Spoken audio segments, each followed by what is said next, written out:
Welcome back. Another episode of Mitch and Brad's Movie Show, episode number 2.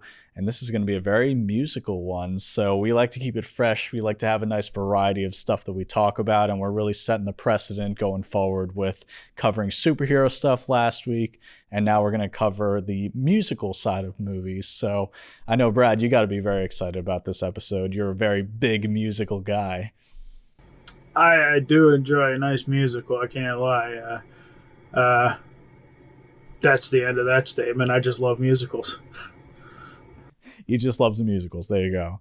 So, the opening question we're kind of posing here is, speaking of musicals, what is your favorite movie adapted from a musical? Now, this is different than a movie which is a musical. So that's an original movie that is a musical. This is, what is your favorite movie that's adapted from a pre-existing musical, like a stage show, a Broadway show, what have you? So, Brad, if you want to go first, since you're the musical guy. Yeah, so, in all honesty, my favorite adapted one is the one you picked. So I decided to just go with my second one lower than that so we could still have a good back and forth with two different movies.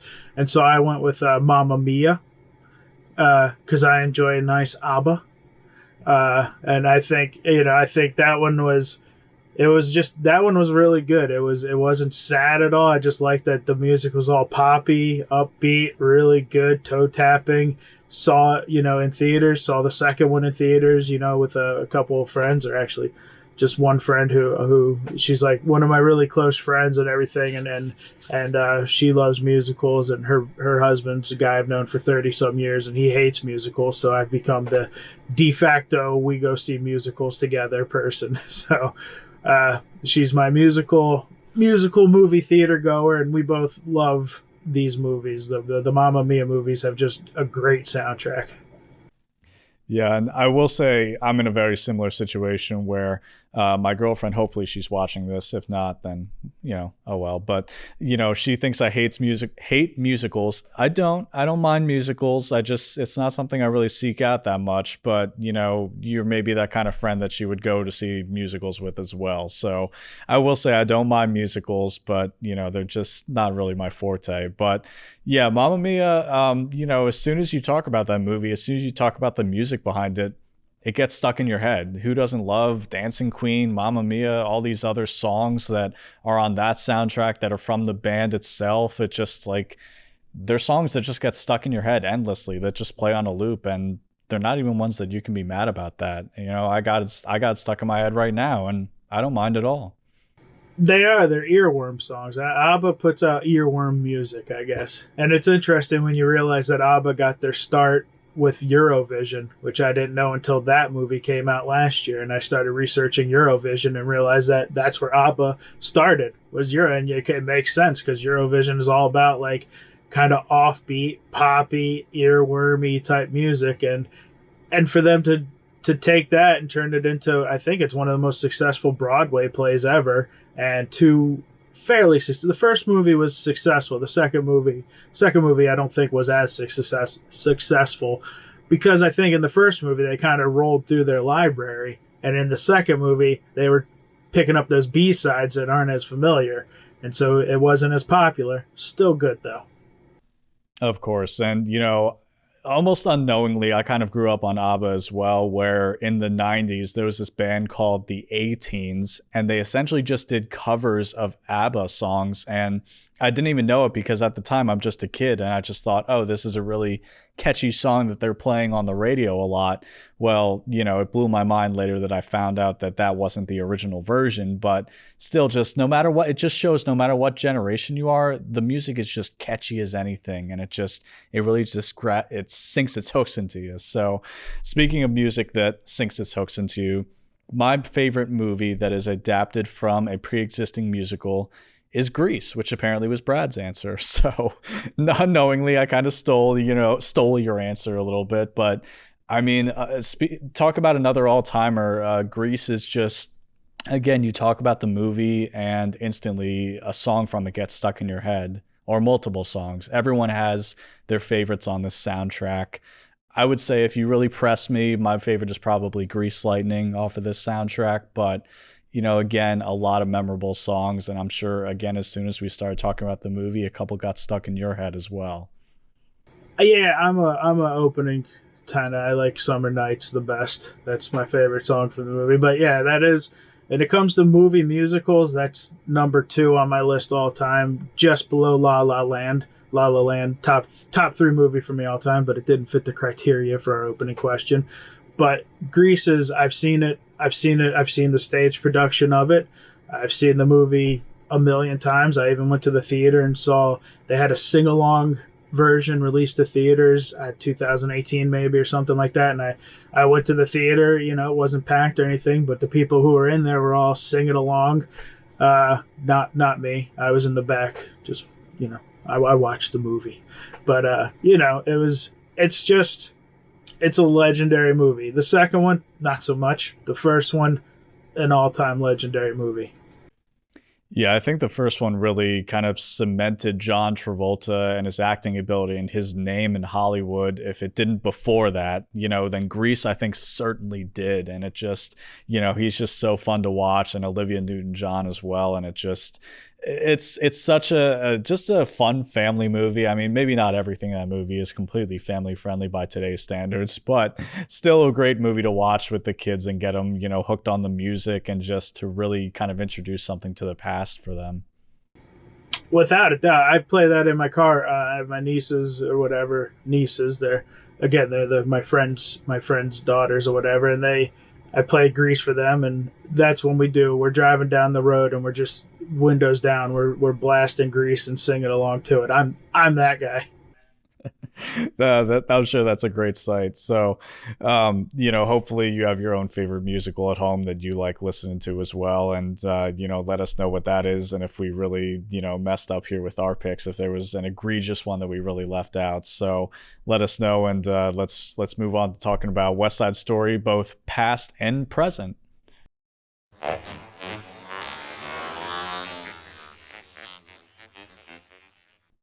So our main segment for today is Does It Hold Up? And we're talking about the classic 1961 version of West Side Story, because we're going to get into the 2021 version a little bit later in this episode and kind of compare the two a little bit. But starting off, let's talk about the original, the classic. Brad, I know, you said you actually haven't seen this one, which I was surprised. We were talking about it off camera. And, again, as a big fan of musicals, I thought you would have seen this one at some point. Yeah, it's one of those things that's sitting on my shelf. I paid the money to buy the big box set of it that came with like the soundtrack and the script book and everything. I just have never sat down to watch it. And before the new one came out, I had every intention to sit down and watch it because I kind of like doing that, to see the old before the new.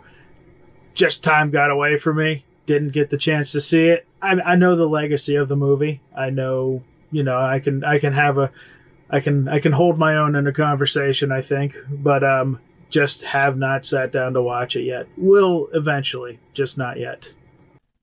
Well, the question we're asking, and the title of this segment is, Does It Hold Up?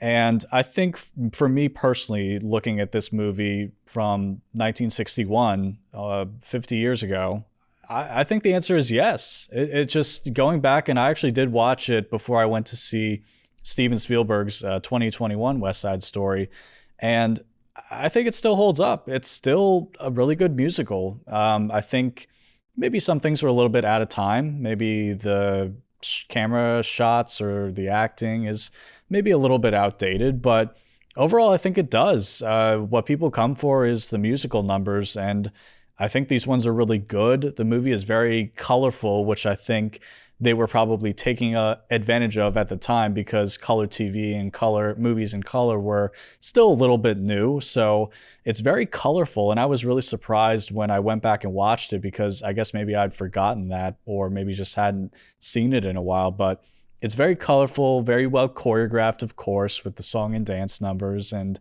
I think it still holds up very well. So I would definitely recommend going back and watching this, whether you're Brad or whether it's somebody at home who hasn't seen this and kind of is reinvigorated by this new adaptation that's in theaters right now. So I would certainly say go back and check out the original. Yeah, which is something I will be doing. at some point. And it's a long one, isn't it? It's like 2.5 hours, 240 or something. I think it was one of the longer musicals or whatever. But yeah, it has gone down in history in terms of like dance fights. I think it got made fun of a lot for that, with like the snapping and the dance fighting or whatever. It was a little, I don't want to say dorky, but it's the only word I could think of in the moment. But it's been heavily mocked, but also very respected. I think many people would rank it in the top 10 of their all-time lists. Honestly, you took the words right out of my mouth, because, I think when something's parodied or something is talked about and dissected and really mimicked and really praised, that shows that you really made it. A movie that stands up over time, that a lot of people do these, again, spoofs of, or, still talk about and say it's really great. Like, it's really great, but it also gets parodied a lot. I think that's a sign that a movie is really kind of here to stay. So I think that really kind of speaks to the original West Side Story and what it has going for it. Yeah, without a doubt. And then, it's a movie that won 10 Oscars.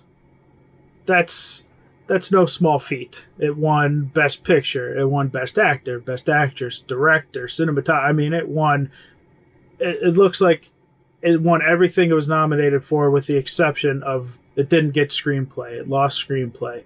But 10 Oscars for a movie is that's Titanic level. So think about that in terms of kind of what Spielberg did to kind of jump into the reboot a little bit. Imagine somebody remaking Titanic right now. You'd be like, what are they doing? Titanic stands on its own 2 feet. And so, that must have been a big conversation about whether a remake was needed for such an iconic movie. Right. And I never really have a problem of them remaking classic movies. I think there are really a select few that should never be touched, that should never be remade or rebooted or re-whatevered, but I don't really have a problem with them doing something like this every, for example, 50 years, 1961, 2021.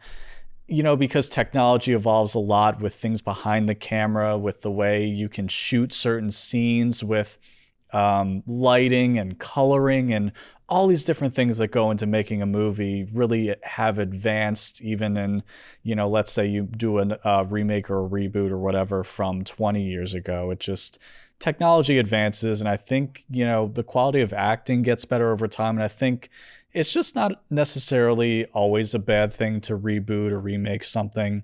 You just have to take the love and care that I think Steven Spielberg did with the new one, and take good things from the original, and just really take a lot of care in making a modern adaptation of something. True. Yeah, I think you're right. Something that's 60 years old maybe might need a re-updating to give to a new generation.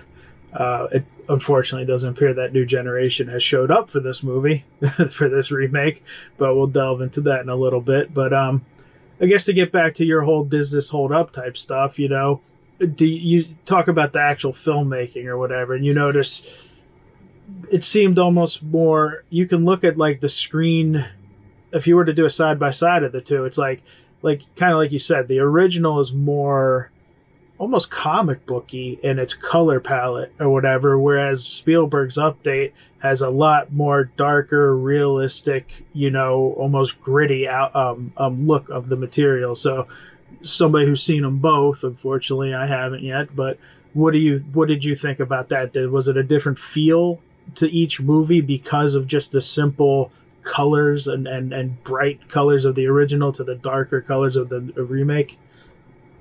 Yeah, and we'll talk about it when we talk about the 2021 West Side Story in depth in a little bit here coming up. But I definitely think the Steven Spielberg one is that way, and I definitely did notice a difference because we're kind of looking at this classic story through a modern lens. Granted, it takes place in the past, but we're kind of looking at it through a lens of not everything was bright and shiny and colorful back then, that things were very gray and very old timey and very gritty. Took the words right out of my mouth. Where people really had to scrap, and there were people who really had to figure out how to make a living. And it just, really kind of, I think, drove home the point of that time period, maybe a little bit better than the original did. But that doesn't mean that neither is better or worse, that they're just kind of different lenses we're kind of looking at this same kind of world. Nah. I guess it would be the same if we were to go back to our opening question to kind of bridge that gap, where you think if they were to ever remake Grease, because in the world we live in now versus the world that Grease was made in, it would be a lot grittier, a lot different, a lot less. Even the songs might have to be a little bit different. Summer Nights has "Did She Put Up a Fight?" That's like one of the big lyrics in that song, and that wouldn't fly in today's world. No, I think with anything like this, when you take something classic and try to remake it, there are going to be things that you have to either tiptoe around or confront and, kind of talk about in the original version. And Grease, I don't think when you make a modern version of something, you necessarily have to make it gritty or super realistic. It seems to be a lot of the trends for these types of things. But, Grease, yeah, it would certainly be tricky, but I don't think it's impossible, because if you ask somebody a couple of years ago if 1961, if West Side Story needed a modern retelling or was even able to be adapted into a modern setting or with modern technology, they would say, "What are you, crazy? We don't need to touch that. That's good as is." Someone who's a fan of that movie. So it's just, you never know. You never know what the Hollywood execs are planning on remaking these days. That's true. And then to touch again on, so with West Side Story and the comparison, I guess, of them both, did you notice maybe in the original the dance numbers were a little bit more grand, and in this one they were a little bit downplayed or whatever? How'd you feel about that aspect? Yeah, so, since we're still talking about the classic one a little bit more, I will say in that version that everything is very more old Hollywood. It's very choreographed, it's very grand, it's very planned out, it's very, big, wide, sweeping shots of the people dancing really tightly in unison. And I kind of like that because, again, you go and look at some of these older movies and they have big song and dance numbers like that. And you really get to see all the time and effort got put into making these numbers happen. And it probably took more rehearsal time than the way that things are shot today, because you do, especially in this newer version, you had some tighter shots, you had some different things where you didn't have to do a shot of the entire room and show 50 people moving in unison. I think that old Hollywood aspect of having to stage things properly and really show off the big song and dance numbers, I think that kind of has a certain appeal about it for the 1961 original West Side Story. Yeah, and I like that West Side Story over the years has permeated, if I may use a big word, pop culture. Even one of the big things for me was, I don't know if you watch Curb Your Enthusiasm, but there was a whole episode based off of Officer Krupke, the Officer Krupke song. And that's just like always what sticks out of my brain is that Curb Your Enthusiasm episode where he's driving in his car just singing Officer Krupke, Krupp you all down the road, and then somebody, a cop looks at him all strange when he hears that and everything. So I appreciate a movie like that has stuck around for 60 years. That doesn't happen. Think of another movie released in 1961. I'm sure you can't, because I can't. So it's just like a movie to stay in the zeitgeist the way West Side Story has. It's pretty unprecedented almost. Yeah, definitely. So I think even for someone who hasn't seen it, and obviously someone who has, I think we can definitely answer the question, does it hold up, with a resounding yes, that this is just stuck around over time. Without a doubt, yeah. And I think I think the new one will give renewed interest in the old one, to where I think the newer generation may go back and find the original. Absolutely. And with that, that's a good segue into our next segment, which is our new movie review with 2021's West Side Story.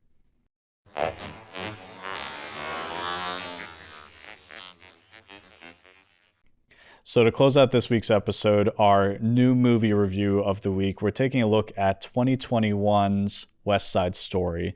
Now, this is the obviously version directed by Steven Spielberg, based off of the 1961 original, which is adapted from another musical. So, really a long chain of musicals here. But would you say, Brad, that this was a successful adaptation that kind of stands next to the other versions well? Well, I can't speak to whether it stands to the other versions, obviously, because I haven't read or seen the other ones. But I can say, as a standalone movie, I very much enjoyed it. I thought it was an excellent musical.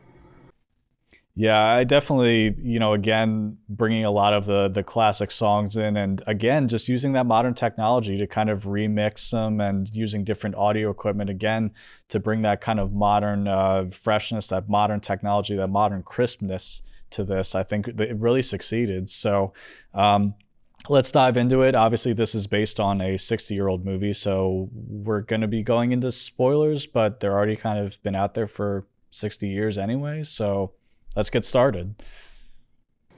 Yeah, I that's the thing too with those spoilers is like I didn't know the ending of that movie, so when he dies at the end, I didn't to really delve into spoilers, but I didn't know that was going to happen because obviously I hadn't seen any of the other stuff or read any of the original stage play, and I think that's where it came. Tony Kushner, I believe is his name, who wrote the screenplay for this, who also wrote a lot of other Spielberg movies. He did Munich and all that, and he said this movie is less an adaptation of the 61 movie and more an adaptation of the original stage play, which is what happens a lot of times when these remakes happen. They really go back to the source material, the original material.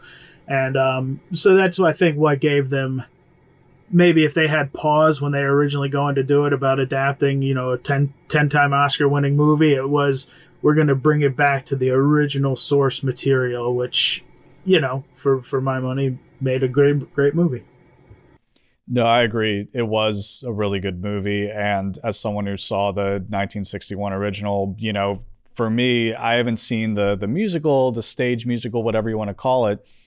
So for me, it just seemed like they were mirroring the original movie, that they were just taking, these same songs, these same story beats, most of the same characters, and just kind of, again, adapting them for this kind of modern retelling, not really in today's day and age, but obviously back in that time period, but made today. So I think it was a really successful adaptation. I really enjoyed it. Again, I'm not a huge musical fan. I don't dislike them. I just don't really seek them out on my own. But when I watch them, I always find them really engaging, and they move pretty quickly for my money watching them, sitting there watching it, and which is a good thing because this was a little bit of a long movie. Yeah, we're in the age right now of like 2.5 hour plus movies. There have been a lot of those in theaters right now. And that's the thing too. I think I appreciate that Spielberg is a director that has a distinctive look, because when this movie opened, even just from the first shot, it was Spielberg.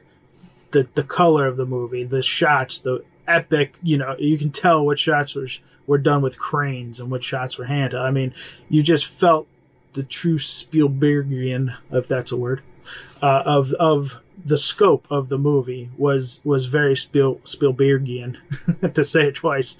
But even just like the close-ups he did on Rachel Zegler's, if I'm pronouncing her name correctly, face, like those intimate close-ups he did to juxtapose the giant crane shots or whatever. It was an epic movie that also was super intimate. And that's Spielberg to a T. That's how he makes movies.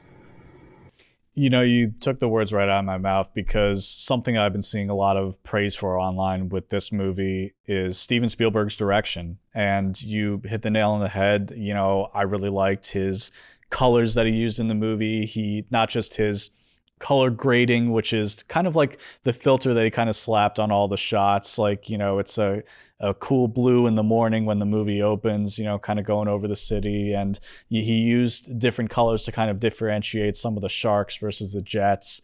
And not only the colors he used, but obviously, like you said, his shot composition and the sweeping shots that he did, the tracking shots where we're just, the camera's not cutting and we're just kind of following something for a while. And it really was good direction. And I couldn't help but just appreciate that while I was sitting there watching it.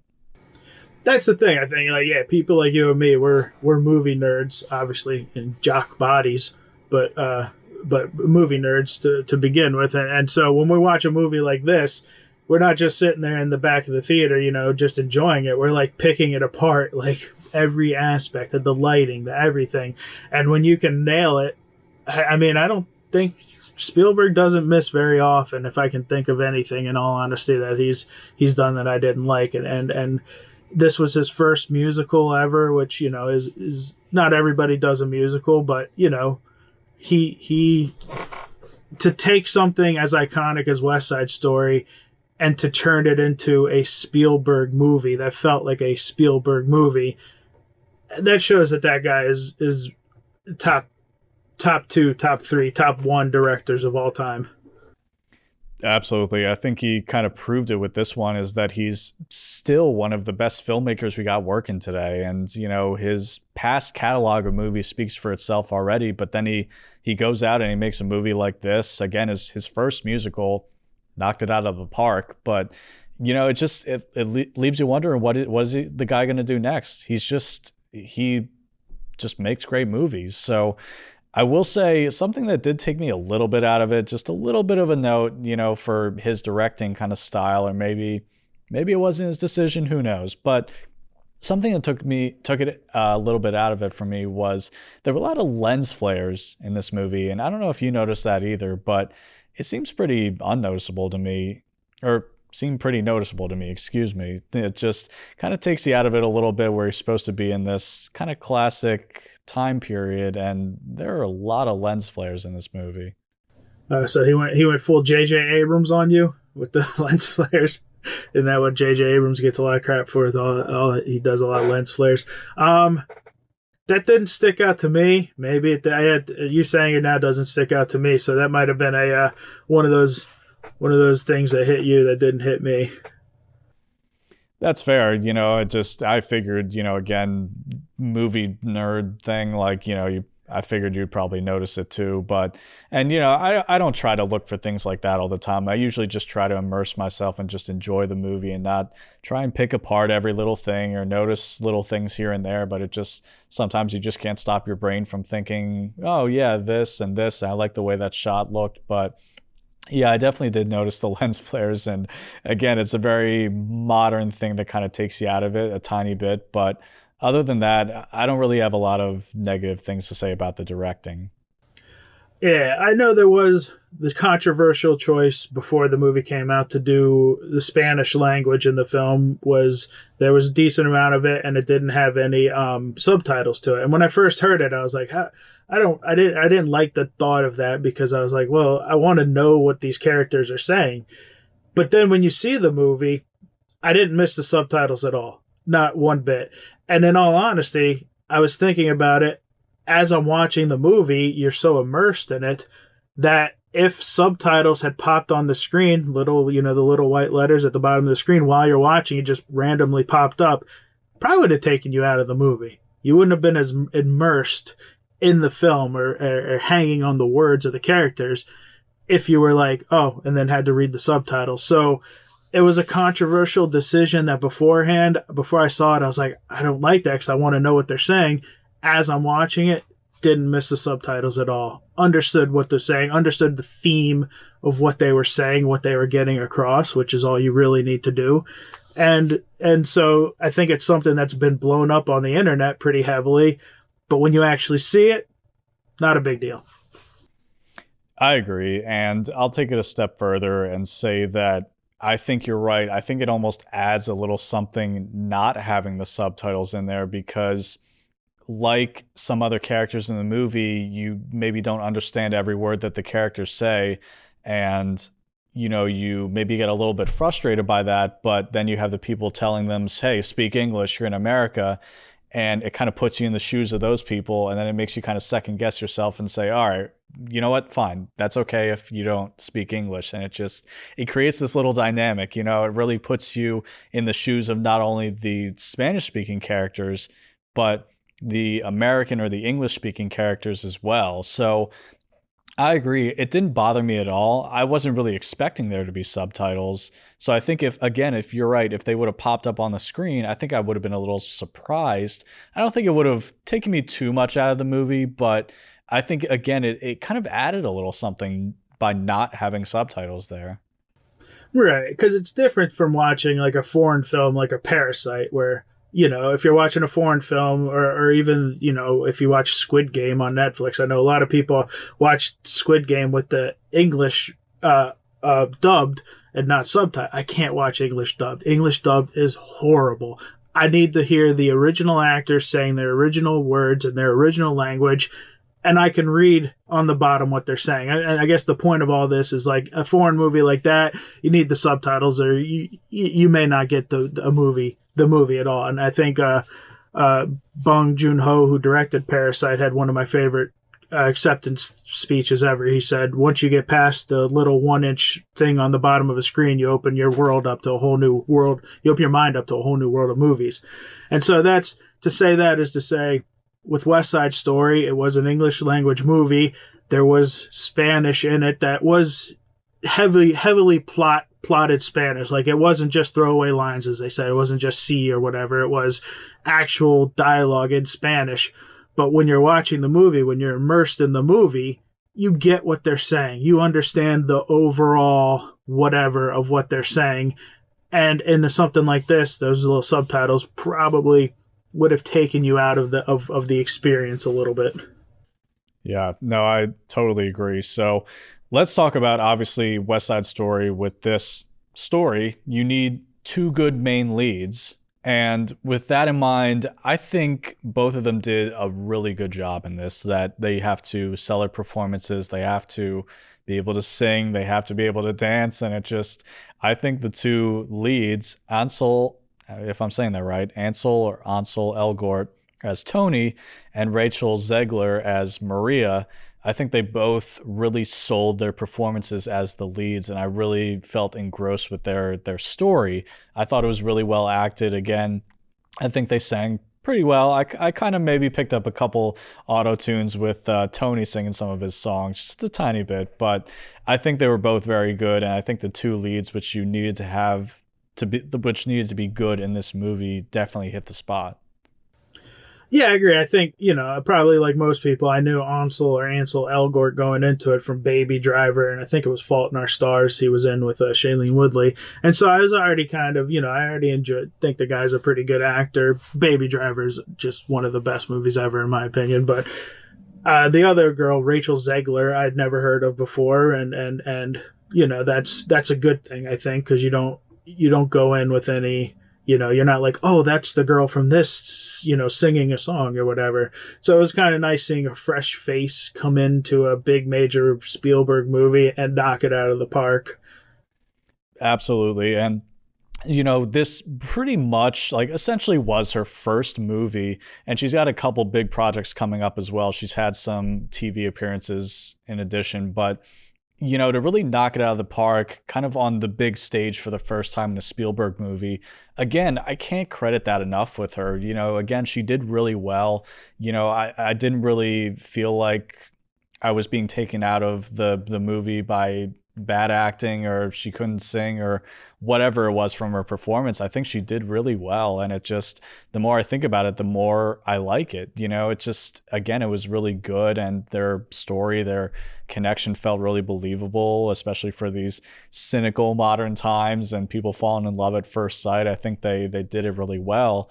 And again, I think it just goes back to this just being a really well-made movie. The leads just kind of being able to easily shine under maybe Spielberg's direction or just their natural talent. Oh yeah, and the supporting cast around them, because the supporting actors or whatever really had an opportunity to go into almost caricature of like, hey, Johnny, get over here, real campy 1920s, 1950s accents. But I thought the supporting cast around him did a really solid job, and keeping it grounded to that point. And with that, Shakespeare, Romeo and Juliet. It's like one of my all-time favorite stories.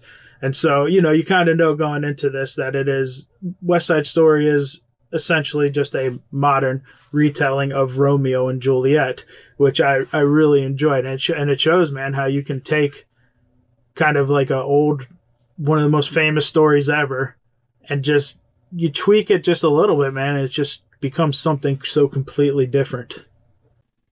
Absolutely. So speaking of the supporting cast, obviously a standout for me was Rita Moreno as Valentina, who I didn't know until after the fact was kind of a legacy character. She was in the 1961 original as Anita, which I didn't know going in. I kind of Wikipedia'd it after the fact, but even before I knew that, I kind of liked her part too. She kind of stood out to me as one of the better supporting characters, just kind of balancing these two worlds between the Sharks and the Jets and dealing with Tony. And she felt like a really kind of grounded, realistic character to me.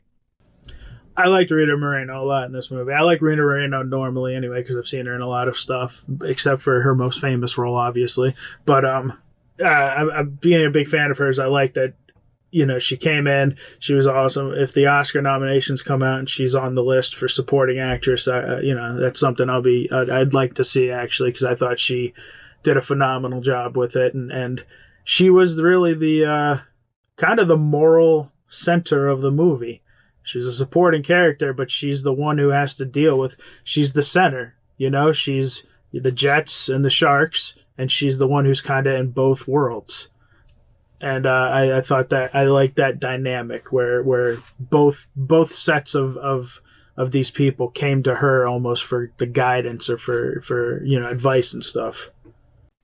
Absolutely. And the other supporting characters I think were, even if they weren't the most compelling in the world, that they were definitely still entertaining. These characters on the Sharks and the Jets, these, they were kind of caricature-y, but they were still definitely entertaining, which is what you want out of a movie, is to be entertained. So I definitely liked them.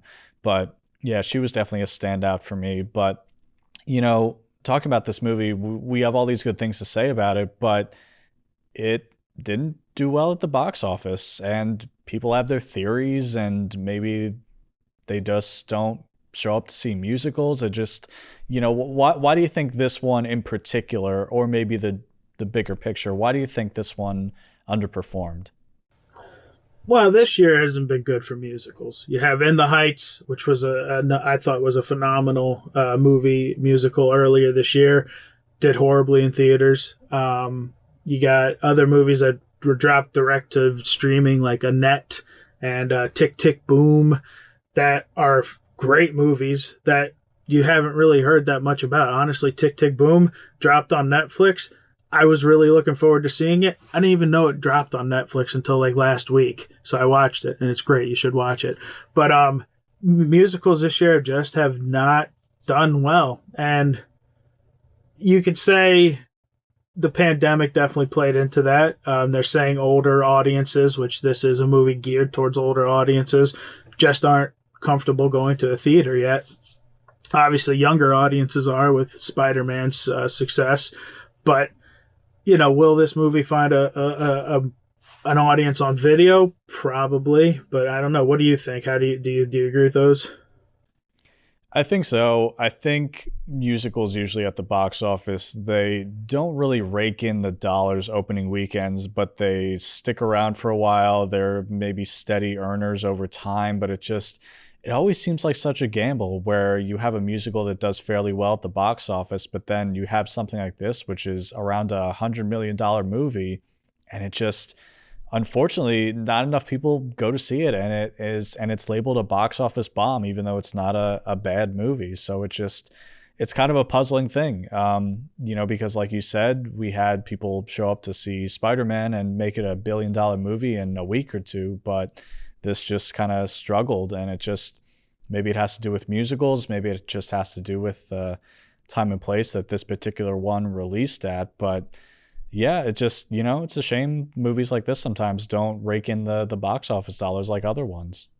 So yeah, this movie was originally supposed to come out in 2020, but it got delayed because of the pandemic and everything. So it that probably hurt its box office because a lot of movies were delayed, and even Spider-Man was delayed. So they thought this was going to come out, and they thought it was going to do probably opening weekend. They probably knew it wasn't going to be big, but they expected it to leg out. And leg out means to have successful returns each week after that. But I don't think they understood what type of behemoth Spider-Man was going to be, because Spider-Man has taken audiences away from West Side Story. And because of that, people are not going to see West Side Story in theaters, because if you're an older audience in terms of the pandemic, you maybe just don't want to risk going to even the movie theater lobby with all these Spider-Man people there. And so, it's I think they were looking at The Greatest Showman as a model. Greatest Showman started worse than this movie did in its opening weekend, but it legged out. It had the best hold of any movie since Titanic. And it legged out to, I think, $170 million theatrically, domestic, I think, just domestic. And they were hoping for that with this movie, but I think it dropped 50% or something in the second weekend. I'd have to look that up specifically, but it had pretty gradual drops each week after it was released, and it just didn't hit. And I think this will hit on video, because once you can watch it in your house, people will discover it. I think so too. I think musical fans are really loyal to the genre, where they really support them a lot. Even if tons of people don't go see the movie, that people who are fans of musicals will go and support them in theaters and support them on home video. So, I really hope this does find a second life on home video, because again, it's a good movie. Even if you're not a big musical fan, it's still made well, it's still entertaining, it's still catchy as hell. So, again, musicals, I think, are just always a gamble. You don't know whether or not they're going to open big or stick around, or what movement they're going to have at the box office. So it's a little bit of a shame, but, I really hope that this does find a second life on home video. Yeah, and in all honesty, there's still a chance for it to find a second life theatrically. I think once Spider-Man fervor dies down, you're going to have Oscar nominations coming up here in the next couple of weeks or whatever, pretty soon after this comes out. And those Oscar nominations, I do believe this will be on those lists. I think this will be a Best Picture nominee. I wouldn't be surprised if we see Best Director, Best Supporting Actress, I think Rachel Zegler, I think, is in the conversation for Best Actress. So this gets those nominations. It could see a little bit of a bump. It's not going to hit the 200 million, 300 million they were hoping for, because I think I read an article that says an Oscar bump is maybe 50, 60 million dollars in that range or something for like big time movies like that. So there's still the opportunity that this can turn it around with the reception. I think it's at like 90% on Rotten Tomatoes. So the critical reception for this movie is there. No, I think you're right. I really hope that this movie does get some Oscar nominations, and I think it will. I think you're right, where this is definitely going to be a Best Picture nominee, because Hollywood loves musicals, and this is certainly a well-made one that is a reimagining of a classic. So if this doesn't get nominated for Best Picture, I'm really going to be surprised, just out of the things that it does and the categories it falls into. But I think you're right. You're maybe looking at a Best Director, maybe a Best Actress for Rachel Zegler as Maria, because again, she's so new to the scene and she kind of knocked it out of the park. And again, Hollywood loves musicals, so I think you're right. I think you could be looking at some Oscar nominations, come award show time. And like you're fond of saying, I think the award shows that come before that are definitely kind of setting the tone for the Oscars, where if you see West Side Story start to win some awards, it may be an indicator of what they might win at the Oscars as well. Yeah, definitely. I think cinematography will be in there too. I think this movie doesn't get a cinematography nomination. That might be a riot in the streets, because the cinematography on this movie was stunning. Well, I'm not sure about a Riot in the Streets, but yeah, I think that could be definitely another one that could be nominated for. But again, it depends what else it's up against. You never know with these nominations. Every year, there are snubs, there are things that don't deserve to be nominated. So you never know. You never know what's going to be nominated, what this is going to be up against, if it's going to get the nod for the award. We'll just have to wait and see. But yeah, I hope it wins some awards too. Maybe you can answer this question because you saw the original in this one. Does this movie have any original songs in it? Like, it would be up for like best original song, or did it stick pretty closely to the original song book? That's tough because when you have a musical like this, there are so many songs that I almost kind of lose track of them. A little bit like In the Heights, where, you hear all these different songs during the movie, and then after the fact, you kind of look up the soundtrack and you forgot that some of those were even in there when you're looking at the song titles. So I want to say for the 2021 West Side Story that I think they did all the original hits, and there was maybe one or two new songs in there, but don't hold me to that, And again, I think they did those updated versions of the classic songs well, that they didn't butcher them or anything. So I think there's one or two new songs, but again, don't hold me to it. Yeah, I can't admit something I could have looked up before I thought of the question, but I think that's something they do with these movies. They shoehorn in a new song, kind of, whether it's to get a nomination or whether it's just to keep it fresh for the audience. Either or, not really sure. But there again, that can bring us to just the soundtrack of this movie, which is really good. It has some good, when I like a soundtrack, I like a soundtrack that I can listen to in my car. And that's like In the Heights had standout song, had radio friendly songs, I guess is how you would say them. And In the Heights had that. And this movie had that. I think Officer Krupke, obviously Larry David thought it was a song he could listen to in his car because that's what he was doing. But, it had a good toe tapping, good in the car listening soundtrack, which for a musical is what makes a good musical. Yeah, just make sure when you're snapping along to the songs in your car, that you're keeping your hands on the wheel. Like, I know it can be catchy, and you can really get engrossed in the song, and especially like that opening number, you want to snap your fingers along to it, but just make sure you're being safe. Yeah, and to point out, go back to some of the shot compositions, man. I don't know if you remember the shot that was the overhead shot when the Jets and the Sharks walked in together, and the shadows that they had coming in, man. Those are just great shots, man. They're just shots that stick with you. You're just like, wow, man, such a simple shot, an overhead shot, but think about how much work went into making that shot look so freaking awesome. Yep, a lot more work than people realize, obviously. Absolutely. So, yeah, that shot you're talking about where they're kind of entering the rumble in the salt warehouse and you get that overshot of their shadows kind of meeting each other in the middle. I did, again, kind of movie nerding out. I saw that and I just went kind of, ooh, that was an awesome looking shot. And it just, again, if you kind of pause it and you peel back the layers, obviously there's more meaning to it than just something that looks pretty. But yeah, it was just shots like that really kind of made this an enjoyable movie to watch for me. Exactly. I think, movie nerds like us will appreciate it because the shots were awesome looking. Jocks, like us, will appreciate the fighting and all that stuff in the movie. And romantics at heart, like us, will appreciate, the beautiful romantic story. Right, so it really has something out there for every Mitch and Brad, Yeah.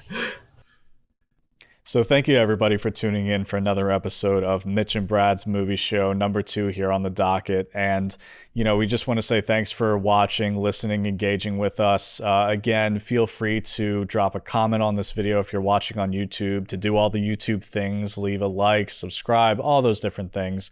And then, of course, engage with us on social media as well. Let us know what you might want to see, what new movies out there you maybe would like us to cover. And it just really, it's all about what the fans want. So it's a little bit about what we want to. We're probably just going to ignore some and just, do movies that appeal to no one else except us sometimes. But, it's good to reach a middle ground here. So we just want to say thank you again for watching, listening, engaging with us. And we'll be back again next week with somewhat of a controversial movie of recent times, which is is it the Matrix Resurrections? I guess it is. It is the Matrix Resurrections, and I guess it is controversial. So we'll be talking about that and maybe some of the past iterations of the Matrix movies as well. Did they stack up? Did they not? So we'll be back again with a new episode, same time, Wednesdays at 7 a.m. Eastern time. So feel free to tune in, and hopefully we've added something new to our discussion about movies here on the show. Yeah, and if you're watching this and haven't seen West Side Story, go watch it. I'm going to go watch the original at some point, and then hopefully enjoy it as much as... But see, now that I've seen the new one, am I going to enjoy the old one as much? That will be the question I have to answer myself. So go ahead and leave some comments, and we'll talk to you later.